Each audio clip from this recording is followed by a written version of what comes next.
আপনার mobile phone একটি ছোট ডিভাইস এবং ইন্টারনেট আপনাকে যুক্ত করে ব্যাংক, হসপিটাল, অফিস এবং সোশ্যাল মিডিয়ার মাধ্যমে কোটি কোটি মানুষের সাথে।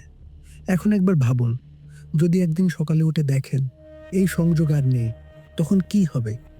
ইন্টারনেট চলে গেলে পৃথিবী আসলে কত দ্রুত বদলে যেতে পারে।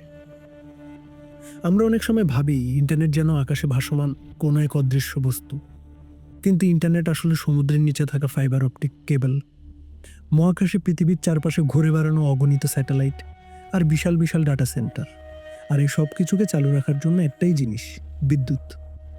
যদি এই ইলেকট্রনিক সিস্টেমগুলো নষ্ট হয়ে যায়, তাহলে ইন্টারনেট নিজে থেকে ফিরে আসতে পারে না। আমরা জানি সূর্য আমাদের আলো দেয়, কিন্তু মাঝে মাঝে ছুড়ে দেয় ভয়ঙ্কর সোলার ফ্লেয়ার। এগুলো খালি চোখে দেখা যায় না, কিন্তু ভীষণ শক্তিশালী। যদি এমন কিছু পৃথিবীর দিকে আসে, তাহলে অনেক স্যাটেলাইট নষ্ট হয়ে যেতে পারে, বিদ্যুতের লাইন পুড়ে যেতে পারে, এবং একই সঙ্গে এই সব কিছুর উপর নির্ভরশীল যোগাযোগ ব্যবস্থাও বন্ধ হয়ে যেতে পারে। 1859 সালে এমন একটি ঘটনা ঘটেছিল, যাকে আমরা ক্যারিংটন ইভেন্ট নামেও জানি। তখন টেলিগ্রাফ প্রযুক্তির উপর এর অনেক প্রভাব পড়েছিল। আর যদি এমন কিছু ঘটে, ক্ষতির পরিমাণ হবে অনেক বেশি। নাসার ভাষ্যমতে it could take years to recover, কারণ এখন আমরা অতিরিক্ত মাত্রায় প্রযুক্তির উপর নির্ভরশীল। তাছাড়া কোনো দেশ বা মানুষের পক্ষে সম্পূর্ণ পৃথিবীর ইন্টারনেট পুরোপুরি ধ্বংস করা সম্ভব নয়। তবে ক্ষমতাধর দেশগুলো যদি চায়, ছোট এবং নির্ভরশীল দেশগুলোর ইন্টারনেট সিস্টেম স্যাবোটাজ করতে পারে। ইন্টারনেট ছাড়া প্রথম দিন মানুষ অপেক্ষা করবে, ভাববে হয়তো কোনো লোকাল সমস্যা বা ইন্টারনেটের দুর্বলতা। কিন্তু দ্বিতীয় দিন সোশ্যাল মিডিয়া নেই, ব্যাংক কাজ করছে না, এটিএম কাজ করছে না। তৃতীয় দিন দোকানে জিনিসপত্রের সংকট দেখা দেয়, ওষুধ পাওয়া যাচ্ছে না। এই সময় মানুষ বুঝতে শুরু করবে কিছু বড় সমস্যা হয়েছে।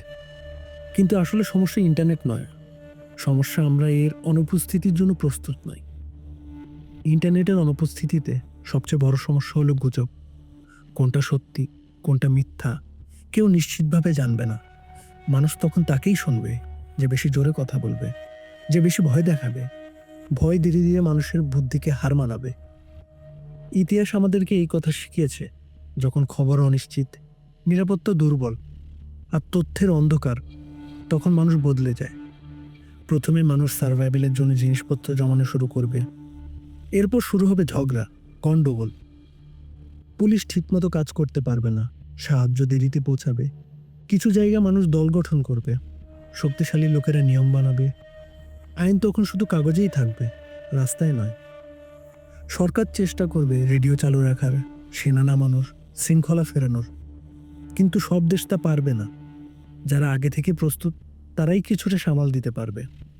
ইন্টারনেট শুধু মানুষের জন্য নয়, একটি দেশের জন্য চোখ ও কানের কাজ করে। ইন্টারনেট না থাকলে দেশের ভেতর যোগাযোগ ধীর হয়ে যাবে, সেনাবাহিনীর কাছে নির্দেশ পৌঁছাতে দেরি হবে, সীমান্তের খবর ঠিকমতো আসবে না। এখন একবার ভাবুন, দুই দেশের মধ্যে আগে থেকেই টানটান পরিস্থিতি, হঠাৎ করে যোগাযোগ বন্ধ। কেউ জানে না অপর দেশ কি ভাবছে, এটা তাদেরই কোনো ষড়যন্ত্র কিনা।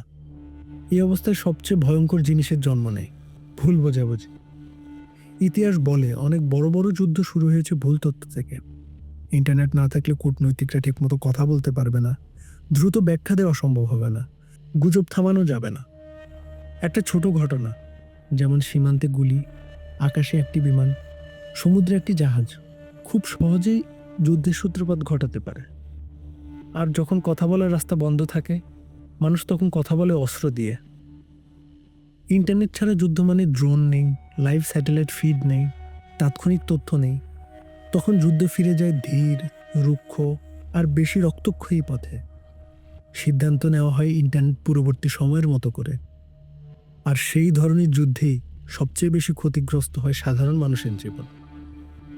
সব দেশ ইন্টারনেট হারালে একইভাবে ক্ষতিগ্রস্ত হবে না। শক্তিশালী দেশগুলো নিজস্ব যোগাযোগ ব্যবস্থা রাখে, নিজস্ব স্যাটেলাইট ব্যবহার করে, এবং তা নষ্ট হলে ব্যাকআপ প্ল্যানও তৈরি রাখে, খাবার ও জ্বালানিও মজুত রাখে। কিন্তু দুর্বল দেশগুলো বহির্বিশ্বের উপর নির্ভরশীল, বাঁচে আমদানির উপর, সাহায্যের জন্য অপেক্ষা করে। এই অবস্থায় কিছু দেশ ভেঙে পড়বে, কিছু দেশ ক্ষমতা দখলের চেষ্টা হবে, কিছু জায়গায় গৃহযুদ্ধও শুরু হতে পারে। বিশ্ব তখন আর অবিচ্ছেদ্য থাকবে না, ভেঙে যাবে ছোট ছোট দ্বীপই। এই ভিডিওটি আপনাকে ভয় দেখানোর জন্য নয়। এই ভিডিওর একটাই প্রশ্ন, আমরা কি আসলেই এতটা সভ্য, নাকি শুধু সভ্য সাজার ভান করি? ইন্টারনেট সংযোগ হারালে আমরা কতটা মানুষ থাকতে পারবো? একবার ভাবুন। ভিডিওটি ভালো লাগলে লাইক করুন, শেয়ার করুন। আজকের মতো বিদায়।